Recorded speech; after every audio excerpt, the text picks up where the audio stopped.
Thanks so much. And I'm glad that as a cardiologist, I'm participating in this forum, which is full of very eminent endocrinologists. And I always look forward to learn from them. Nevertheless, as far as the cardiology part is concerned, I'll just apprise you about one very important trial which was presented recently in ADA in December 23. So this was a trial on a novel GLP-1 analog, which is semaglutide injectable, in which it was looking at a new look at glycemia, body weight, and heart failure. So just an overview, and then thereafter I'll apprise you whatever little I have learned about this trial, but I'll look forward to learn from the experts who are here as to how this molecule works in the space of reducing cardiovascular events in patients who are obese and yet not proven diabetic, which is a very, very peculiar and very largely existing subset in our population. So we know in the background that GLP-1 analog semaglutide has been prescribed for more than a decade now in diabetic population, largely for its benefit on MACE and the renal benefits. And it does reduce weight also in the process. And it is a wonderful molecule in tandem with SGLT2 inhibitors, which also have been established as a MACE reducing, heart failure reducing, or renal dysfunction reducing molecules in the domain of diabetes. So let's focus on GLP-1 analog, that how does it work? It works in different mechanisms, whereas it has a cardioprotective effect. It does act on platelets, just reducing coagulation. It has postprandial lipid reduction qualities. In kidneys, it causes natriuresis and diuresis, thus can help the heart failure patients. It does reduce blood pressure to some extent. Body weight reduction through various brain mechanisms is the most prominent effect of this molecule. It reduces inflammation, and that is how it helps in reducing MACE also. And of course, it controls hyperglycemia through different mechanisms in which reducing insulin and reducing glucagon production of liver glucose is one of the important actions of this molecule. The rationale for this trial was that the impact of glycemia on the MACE is prominent, where if you leave diabetes uncontrolled, it leads to increased cardiovascular, cerebrovascular, peripheral vascular events. And this trial is peculiar in the sense that you're not recruiting diabetic patients, but you're recruiting obese and overweight patients, which in itself is an inherent risk factor for cardiovascular disease. And to test this molecule in a higher dose than usual of 2.4 milligram weekly, and tested for over 3 years in almost 41 countries, we are looking at the individuals with obesity and high cardiovascular risk. That means patients with established cardiovascular disease, but without established diabetes. In fact, about 2/3 of these patients were pre-diabetic, whereby HbA1c was between 5.7 to 6.2, and the rest had normal glycemia. And we were looking at the cardiac endpoints in the terms of MACE, which is cardiac death, non-fatal MI, non-fatal strokes, and peripheral vascular disease. So it was mediated by weight loss, mediated by semaglutide addition, where a lot of pleiotropic effects of semaglutide could come handy, and of course, cardiovascular event reduction.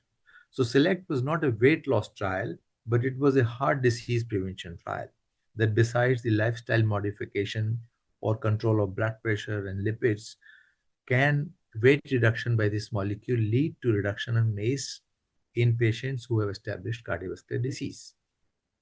So this was the design of the study, in which people who were obese, BMI of more than 27, with established cardiovascular disease and no prior diabetes. Some of them were pre-diabetic, as I said at the outset, and they were more than 45. After a 3 weeks run-in period, patients were capped at 2.4 milligram weekly dose of injectable semaglutide in an escalated manner, vis-a-vis placebo. And then these patients were continued for almost 39 months, which is more than 3 years, across 41 countries. And the trial product added a standard of care for underlying CVD, dose reduction treatment paused permitted, and treatment for patients who develop diabetes per investigator except non-opioid GLP-1 and lungs. So out of a population of 21,000, only 17,000 were eligible, which were divided into 8,800 each, and they were exposed in very good number of 99 or 99.9% cases. And the trial was completed in almost 98%. This was one of the most robustly conducted trial, and the number of endpoints achieved in both the groups clearly qualified to comment upon the MACE reduction in the control arm, in the case arm. So if you look at the results briefly, the diabetic parameters, that though the patients were between the pre-diabetic zone of 5.7 to 6.2, was there any change in the glycemia over time? Yes.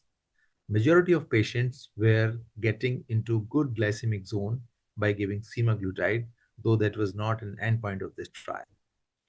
And the change in glycemic categories across the board over a period of 3.5 years was that majority of patients were falling into normoglycemic zone, as it is seen in the green graphs here, compared to the placebo, where a lot of patients were in the pre-diabetic or frank diabetic zone. The benefits of this molecule in reducing progression to diabetes and increasing normalization of glycemia related to change in body weight during the study was something like this. The more the reduction in body weight, better was the normoglycemic standard in the patient population. So in those with prediabetes who received semaglutide injectable, a smaller proportion progressed to diabetes and a greater proportion regressed to normoglycemia. And there was heterogeneity in response to semaglutide based on baseline glycemia. Weight loss explained about 30% of beneficial effect of semaglutide on glycemia. So this is given and this was expected. Coming to the next and the most important CVD outcome, which was the crux of this trial, it says that traditional changes in CV risk were estimated treatment differences from baseline in systolic blood pressure was 3.3-0.6 and triglycerides 2 improved, as is seen here. And the primary composite endpoint of CV death, non-fatal MI, non-fatal stroke were significantly reduced, p-values being less than 0.001 in the semaglutide arm.